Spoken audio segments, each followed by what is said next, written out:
look where we're at.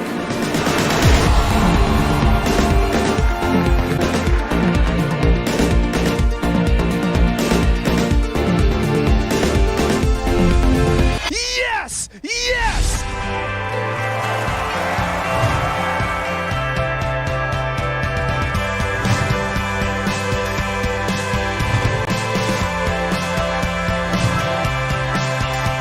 This is Stan Lee. I'm Michael Rooker. I'm Norman Reedus. Hi, folks. I'm Bruce Campbell. Hey guys, this is Brett Dalton. We're all here to see me, of course.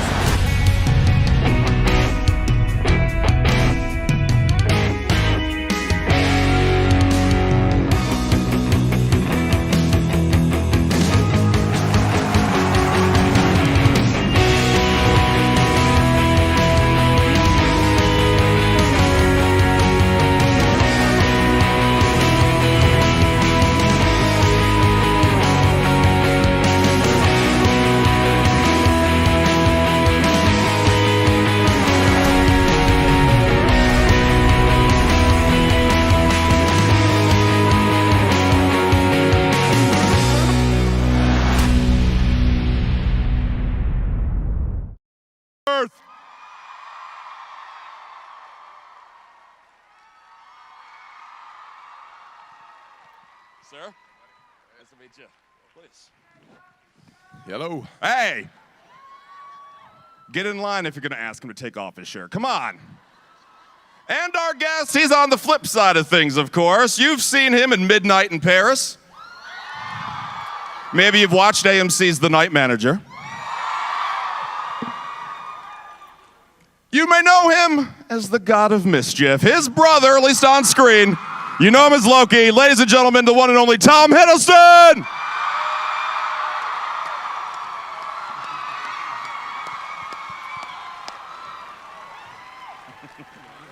Sir, a pleasure. Thank you, guys. Please have a seat. All right. Microphone's behind you. This is a good-looking panel. How you doing, everybody? That side. Thanks to Doing you. First and foremost, how are you gentlemen doing today? Yeah, very well, thank you. Wonderful. Yeah, great. Great good to to be be here here. in Philly, yeah. Yeah. Excellent. Let's get right to it. We have a lot of fan Q&A. We'll get the spotlights on in a moment here. You guys both all over the internet right now. We'll start with you, Chris, where you're once again melting hearts with an Instagram post just a couple days ago that your wife took you on an airplane asleep, holding your children asleep with a bag of chips right there. It was... Well, that's good parenting. That's how you put him to sleep, bag of chips, you know. That's true. That's true. At the same time, though, you make all of us guys look bad because that is just, it's hard to compete with that. There was just so much adorableness in that picture. Oh, thank you, mate. We'd had a big holiday traveling around Australia, and the kids were as exhausted as anyone. So it wasn't my parenting. It was the lack of energy they had. And you were pretty exhausted too yourself. I've come, all the way from Australia and had stopped in LA for a night, and now here. But no, it's great, hanging out with all the fans and, the people who keep us employed and all the sort of love and appreciation is just awesome. So thank you, everybody. And thank you for taking time out of your busy schedules to be here. I know Philadelphia appreciates it. And of course, Mr. Hiddleston, you are in the rumor mill right now. I was just reading today, within the next few days, they're going to announce what you could just go ahead and announce right now, that you're the next 007.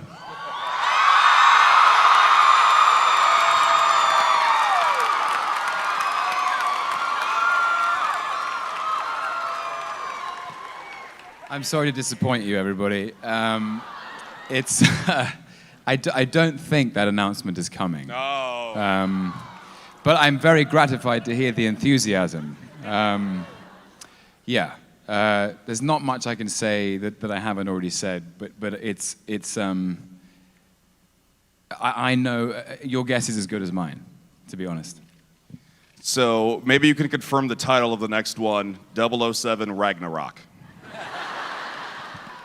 That's right. It's going to be a very large ensemble, the clash of the two. Oh, that'd be great. So. That'd be great. Well, continued luck, potentially, if that does or doesn't happen. If not, I think we'll be okay if you stick around the Marvel Universe for a while. Okay.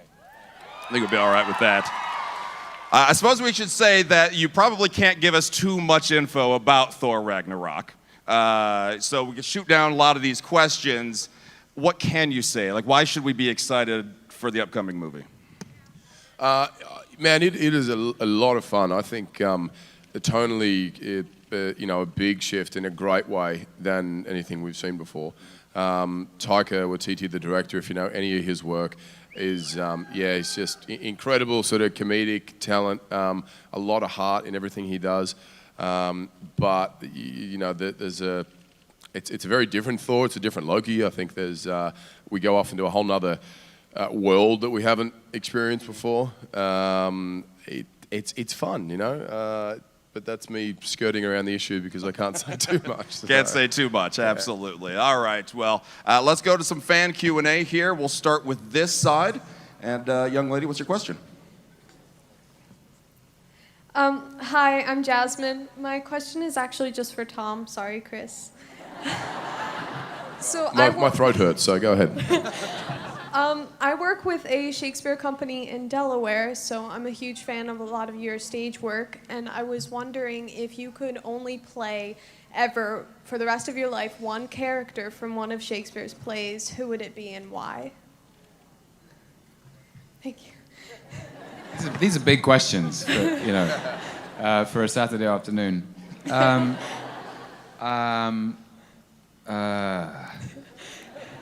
I mean, they're all so great. They're all great. I don't know. If I had one, if you could play one, Chris, which should you play? Probably Thor Probably Thor. Yeah. So that's one of my most favourite loved Shakespearean plays. It is an underrated Shakespeare play, The Tragedy of Thor, Prince of Asgard. I wouldn't mind a stab at it one day myself, actually. Probably, I would love to play. Oh God. Sorry. Whatever I say, you're going to hold me to it. I know you are. I don't know. There are some great ones. I'm going to give you three, which isn't allowed, but I have the microphone and you don't. Yeah, I do. That's right, she does, so shut up. Juliet. Juliet, definitely, yeah. Will you be my Romeo, Chris? Sure, yep. And in that moment, we created a monster.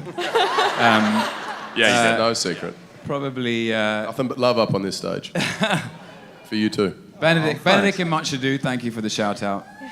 So Benedict in Much Ado, When I'm Old and Grey, If I Make It That Far, King Lear, and maybe the Danish Prince. We'll have to wait and see.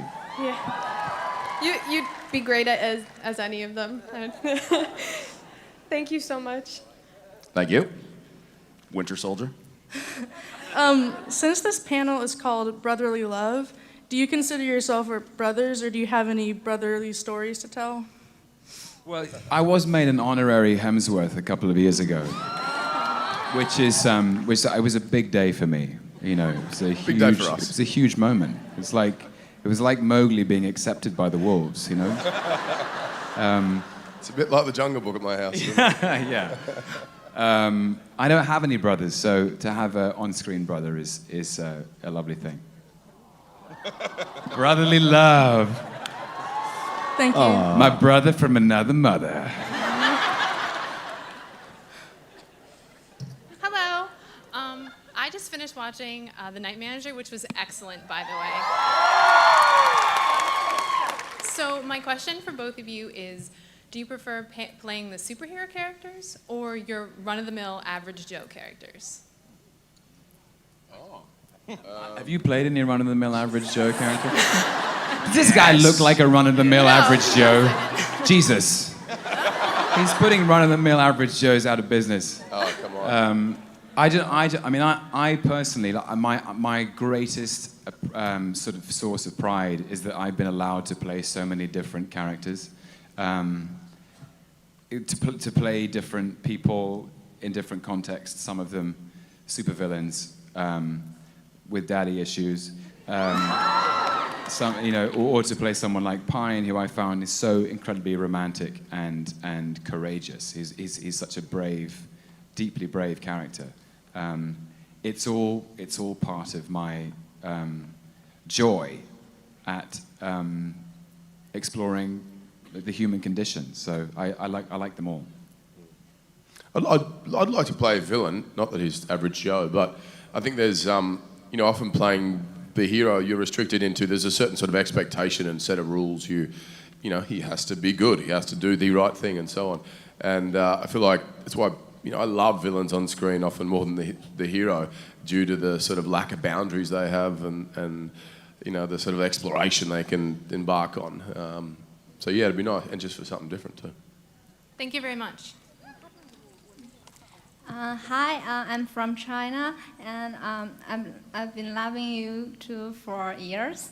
And my question is, in the first part of THOR 2, in the prison, Thor easily saw through Loki's illusion. And so, do you think, it's for both of you, do you think there is a possibility that in the end of THOR 2, Thor actually knew that it was Loki planting Odin, but he didn't speak it out, and why? That's a really good question. It's a good question. I'd love to say yes to give Thor more intelligence, but I don't think he did. Due to his stupidity. No, I don't think he did, and I think it's more interesting coming into the next one, him having no clue, But yeah, interesting question. I mean, Loki does a very good impersonation of Odin, I think. You've got to, he really goes, he almost goes to the lengths that you've gone. Like, he gets the costume and the eye patch and the beard. Manages to get Anthony Hopkins to come and do it for a day. Anthony Hopkins has a good interpretation of that's his sort of mastery of illusions, I think. And what's exciting about Ragnarok is that it kind of, there's some questions that need answering, shall we say. And maybe you'll find out. Thank you. So we all know that Loki is a puny god. But we all know that you're a fantastic dancer. You have marvelous moves, fantastic, they're great. However, when it comes to the night manager and your future role as James Bond, do you think you can see yourself dancing to save the woman, to do the heroic things? Dude, can I just, who have you come as? It's Darth Vader, yeah? Darth Trump, man. They call me the end. Darth Trump. I can't see from that. You're a huge inspiration for the Marvel Universe. I don't know about these guys, but I didn't hear a single thing you said. No, you can't be president. All right, I'll ask it this way. All right, so you made a fantastic performance within The Night Manager. It was an amazing miniseries. However, with the rumors of you going through potentially being 007 and your proclivity to dance on stage, can we imagine some kind of extravagant dance scene as 007 for the first time? Any thoughts? Definitely. I said that question's for Chris, right? Yeah. I think you should, yeah. Okay. Dance right now. No, don't. If I'm dancing, you're dancing. No way. Not a hope in hell, but good luck. It could be. I wonder if he's ever danced before. He must have done, right? He slowed down. Does he slow? Well, some people know more than I do. Tango. Pierce Brosnan dances in The Thomas Crown Affair. Because I guess that maybe. I'll pitch it for you. All right. So with thanks to the Donald.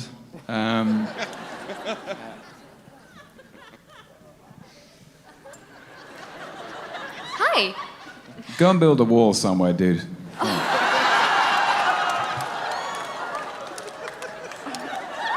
Not here. Hello. So first of all, I'd like to thank you guys for being here. I know there's probably like other places you'd rather be, but it does mean a great deal to a lot of people. So thank you. No, we love being here. No, this is fantastic. So. But my question for you is, both of you as actors, you put so much work into a variety of roles and characters who come from such different places. But I feel like publicly, sometimes people just like tag you as Loki and Thor, and that's kind of it. And how does that make you feel as actors, as perhaps not getting as much recognition for the work you put into your art? You know, I think that I'm so grateful, and we both got these roles at the same time in our lives, and obviously the popularity of the Marvel Universe is so, it reaches so far and wide, and I guess some of the other films we've made maybe don't have the same reach, and not for any reasons that we can judge. It's just that, you know, people love these movies all over the world. So it's funny because I think both, you know, this was certainly the biggest thing we'd ever done and kind of kicked our career, and so you're kind of spoiled from the beginning because then you expect that kind of response with everything, and you're like, oh, not as many people turned up for this one, you know, and then you realise, oh no, it's because the Marvel universe is, you know, way larger than we are, and how lucky we are to be a part of it. And I think it's a challenge to then try and do things outside of those roles and get recognition. But you know, these roles, this role only ever gave me opportunities to do anything else. So none of it I feel any sort of disappointment about. You know, I think it's all. I just feel happy to be working. You know. Good question. Thank you, though. Hi, I was so nervous here. It's so amazing to see you guys here. My question is, we all know that you, both of you have played a lot of great characters other than Thor and Loki. If you have a chance to, like, each of you choose one of your former characters and to make them meet with each other's character, which two would you like to pick and let them meet? If I was, I'd probably choose James Hunt from Rush. That was probably just a character I love playing and love the film. But as far as would he get along with whoever you choose, I don't know. Who you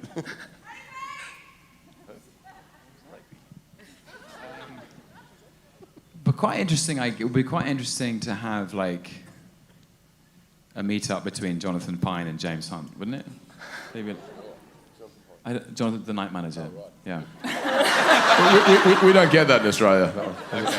It takes a long time to get there because the seas are rough and the boats are very slow. Sorry, it's all right, Chris. You don't have to make excuses. I got 3 kids. Right? I don't want anything. Or there could be like, oh God, I don't know. What do you think? What would be the most interesting SmackDown? How about Kirk from Star Trek? Or the guy. What's your character's name in Ghostbusters? Kevin. Yeah. Kevin. Kevin meets the Great Escapo from the Muppets.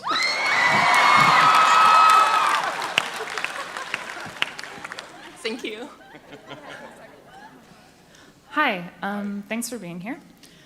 I guess, Tom, this is a question for you. I feel like the longer that you have one villain in a story, kind of as a serial, there's a risk for them to become one-dimensional. So how are you going to approach Loki the 4th time around now to continue to bring out his depth? That's a great question. I have to say, I haven't said that I'm so excited about playing him again. I haven't played him, really haven't played him properly since like the end of 2012. I know Dark World came out in 2013, but the last time I put the suit on was in 2012, if you exclude San Diego Comic-Con. I don't know if we include that or not, but thank you. So what I'm interested in really is how his attitudes have changed. While Thor was away with his buddies fighting a computer. I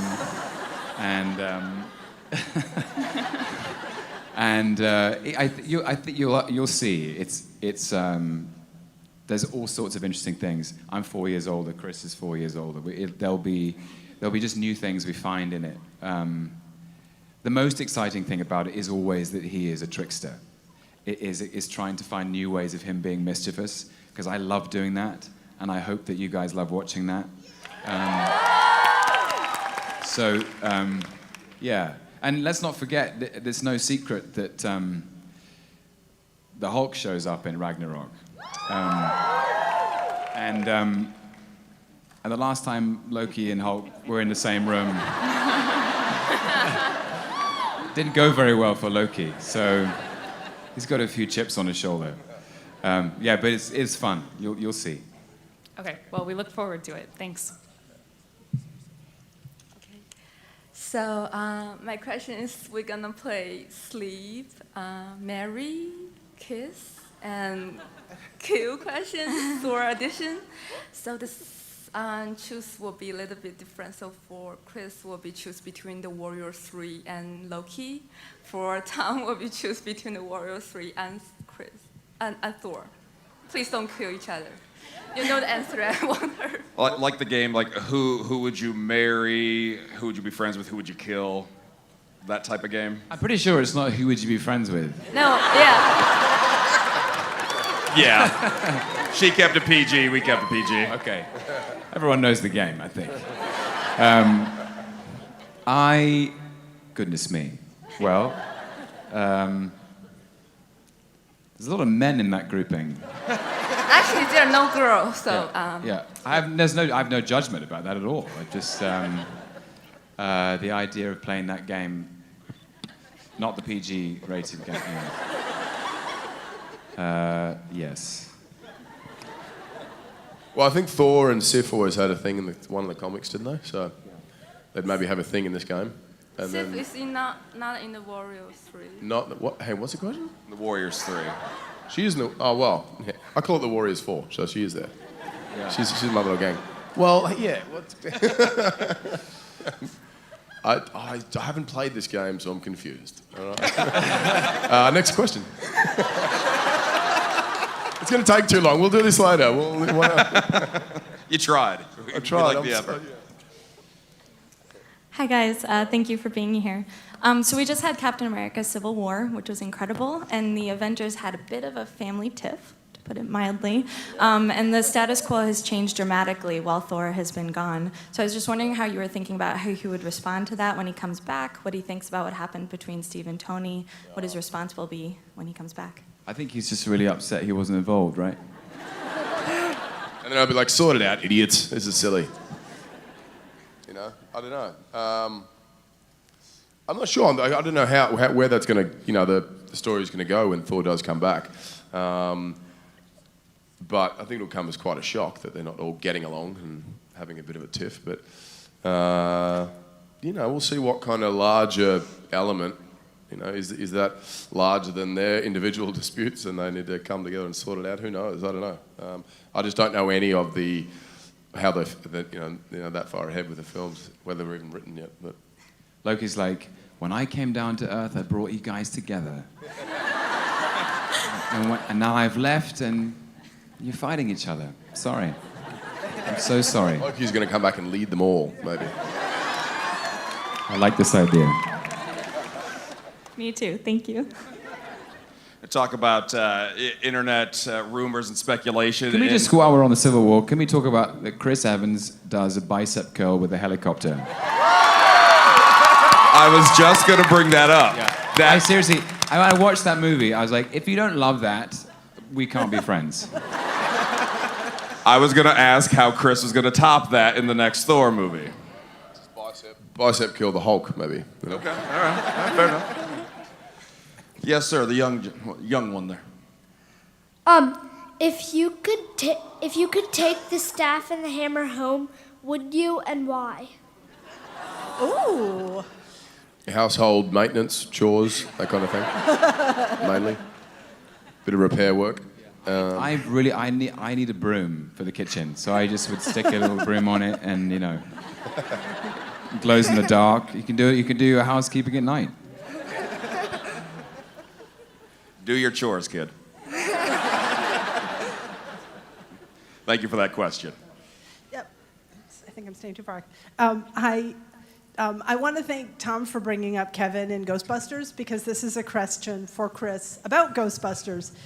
Because you're here, you're talking about Thor, and you're well known as like the big manly man. He's a huge hero, and he's larger than life. He's a god. And then now you're playing Kevin in Ghostbusters. He's the Janine.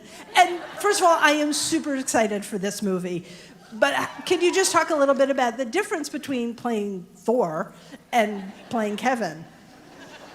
Yeah, a lot of differences. I didn't have to go to the gym, which was nice.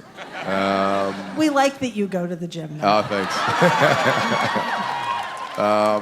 We love that you go to the gym, Chris. I love going. It was.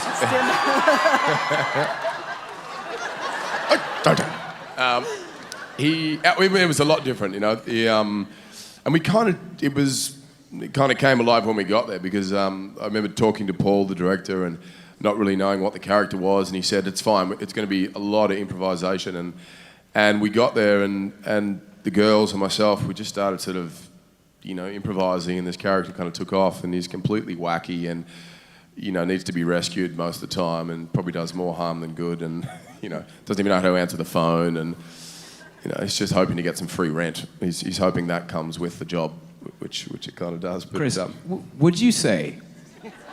Yes, Tom. Would you say that maybe Thor is the greatest performance you've ever given, and that Kevin is much closer to home? Yes. Kevin's much more me, and thanks. Yeah. Just kidding. I can't wait to see Ghostbusters. Who can't wait to see Ghostbusters? Thank you.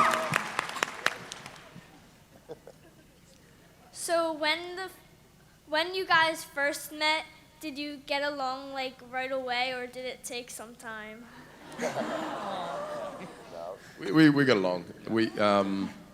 I think it was at Ken's house, wasn't it? We were at Ken Branagh's house. Ken flew myself, Natalie Portman, Tom, the writer, all out to his house in London, and we all had this sort of 3-4 day sort of introduction and hang out over the script, and me and Tom, we just sort of instantly kind of got along, and we're like, wow, isn't this crazy? Because we were both at the very early stage or beginning of our career, and huge fans of these comics and this story and what it could be, and talking about all sorts of possibilities. And every time we're at something like this, and Tom said it to me 20 minutes ago, he said, can you believe that 6 years ago we first started, this thing and these characters, and here we are. So it was awesome. I walked into Ken Branagh's office, and I had the response that many of you have when you see Chris for the first time, which is, Jesus Christ. Fucking huge, man.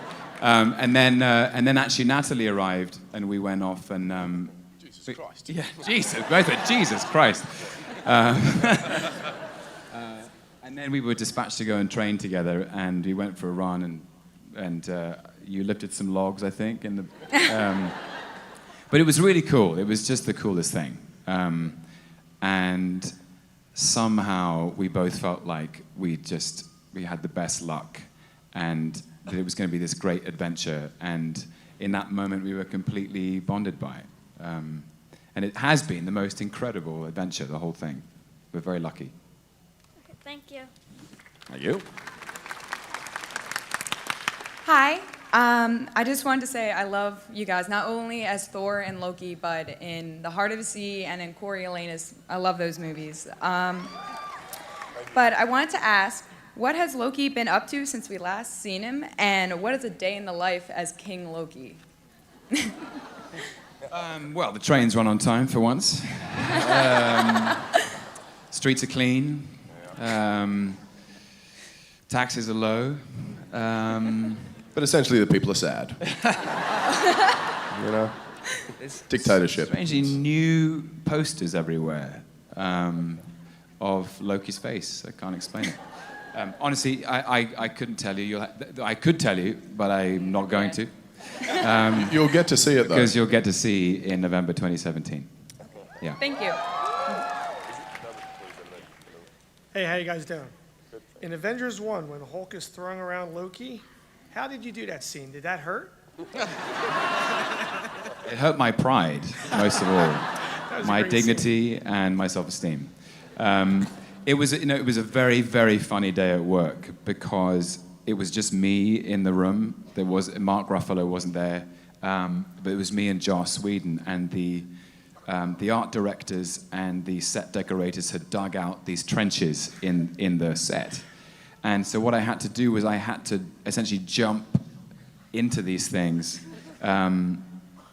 which felt like the most ridiculous thing I'd ever done, as if I was being Hulk smashed. It was just the stupidest. I mean, if you could have been there. Joss Whedon couldn't keep a straight face. I couldn't keep a straight face. Yeah, so we kept ourselves entertained. But I'm glad the scene worked out. Yeah, so. Thank you. When you know a scene like that's coming up, do you like try to sneak onto the set so you can watch him ridiculously jump from hole to hole? Just putting fart machines in each trench or something. Yeah. No, I was happy to have the day off. It was you got this one, Tom, and off you go. I can't fault you there. Awesome. So first, I just want to say, Chris, I'm really excited for Ghostbusters. Both you guys, I love you and like everything you guys have done. But Tom, I know you said you're possibly up for like 007 or something. So if you were to get that role, or even just a role in that's similar to it, would you want Chris to play some sort of villain? And if so, what kind of villain do you think it would be? Like something to take over the world like Loki, or more subtle and just kind of destroy you personally?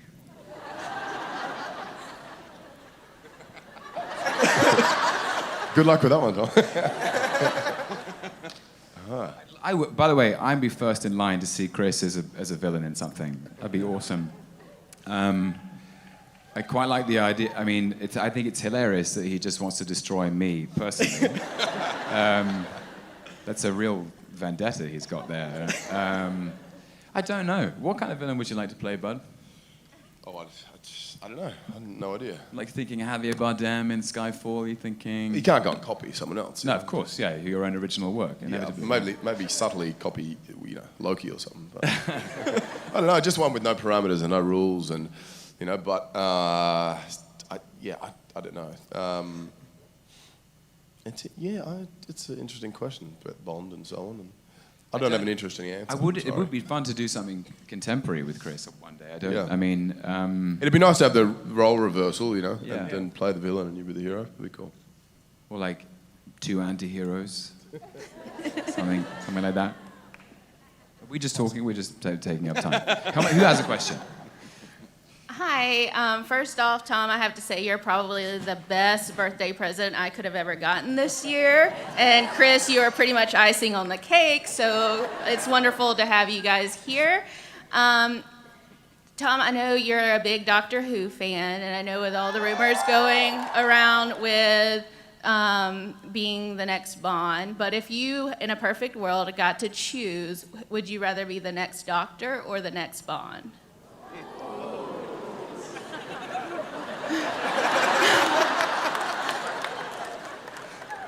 Everyone tweet this response. How do you pick? It's like asking Chris to choose between his favorite children. I don't know. What do you think?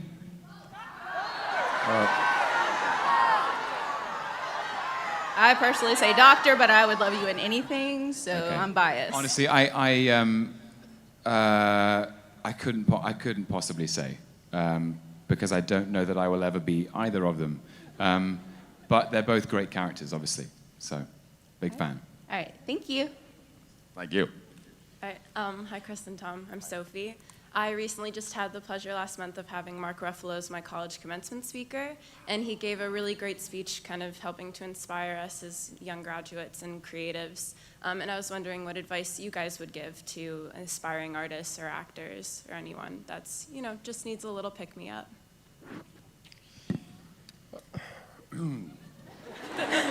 Advice is always tricky, isn't it? Because you got something?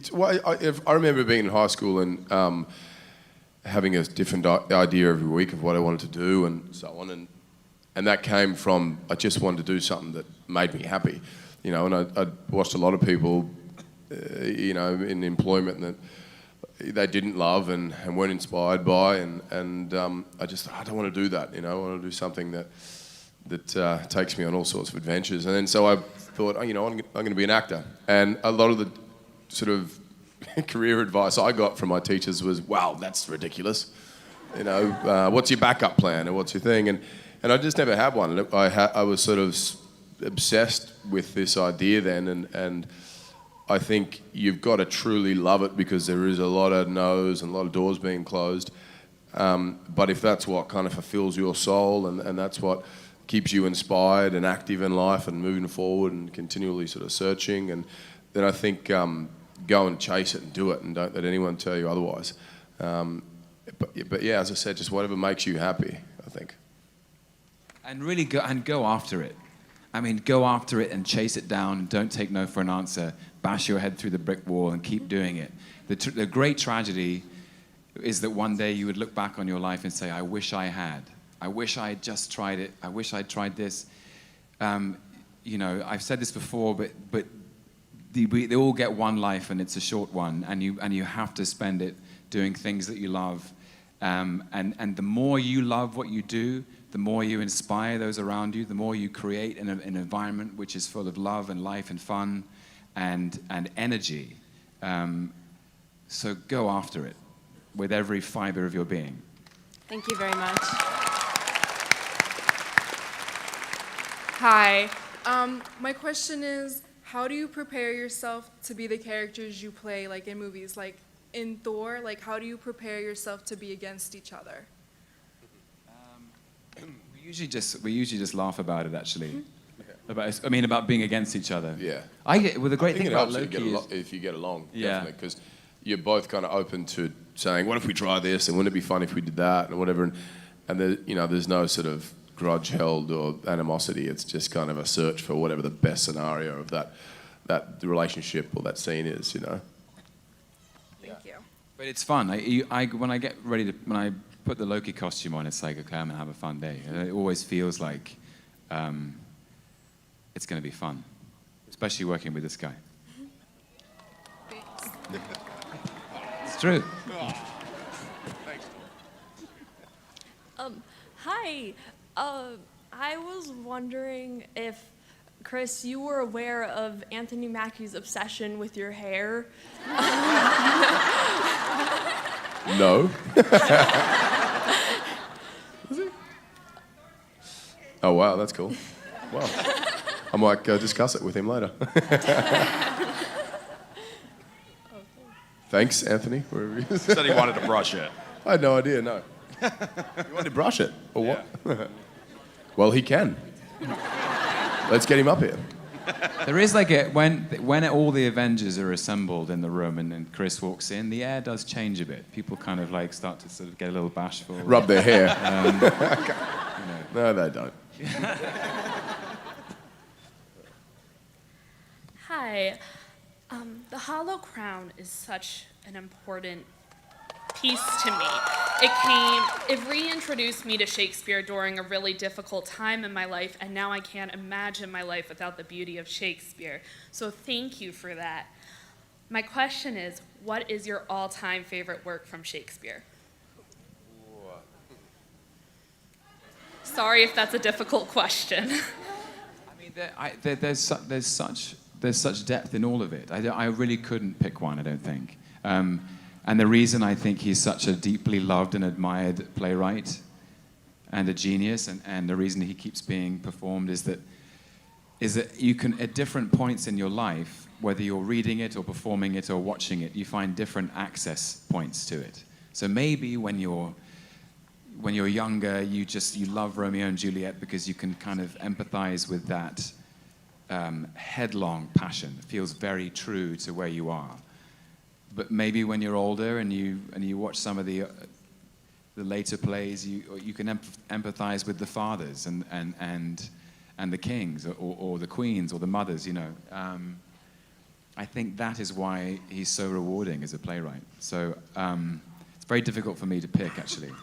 But he has it as a writer. He just has this way of speaking to everyone. He speaks to everyone's experience, which is extraordinary, I think.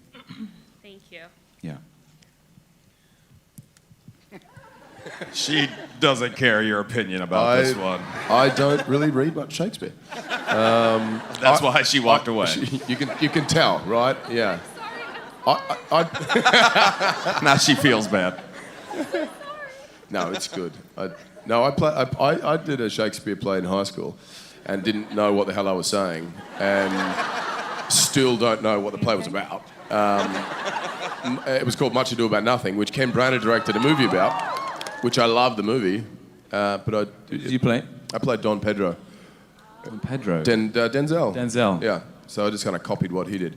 But I never studied Shakespeare. You know, I never went to school for it. And if I spend a lot of time reading it, I'll go, okay, I think I get the sense of that. But yeah, it's not in my sort of wheelhouse, you know. I'd like to see Chris Hemsworth do Shakespeare. I don't know about you guys. I've talked about it endlessly, haven't I, over the years? Yeah. I just need little interpretations underneath it, subtitles for me. Hi, my son's a little nervous, so this question is for Tom. Hey, buddy. If you could play any hero, who would you play? If I could play any hero? Yes. I play Thor. Come on. Sitting right here. You're my hero, buddy, for standing up there, even though you're a bit embarrassed. Good on you. We love you, mate. And I love you, Tom. I certainly couldn't have done what he did, even getting in line to do this at his age. Done. Give him a round of applause. Let's give him a round of applause.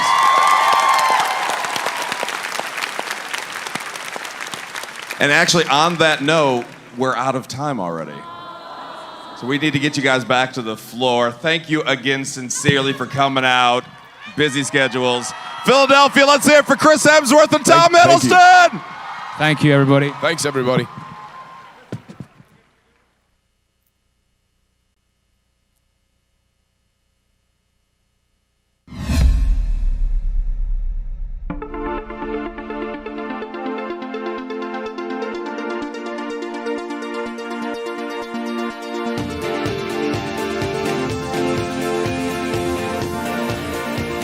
Look where we're at.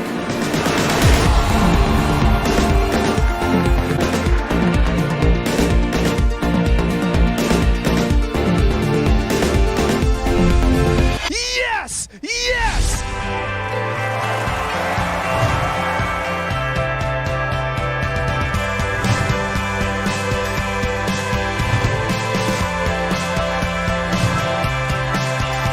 This is Stan Lee. I'm Michael Rooker. I'm Norman Reedus. Hi, folks. I'm Bruce Campbell. Hey, guys, this is Brett Dalton. We're all here to see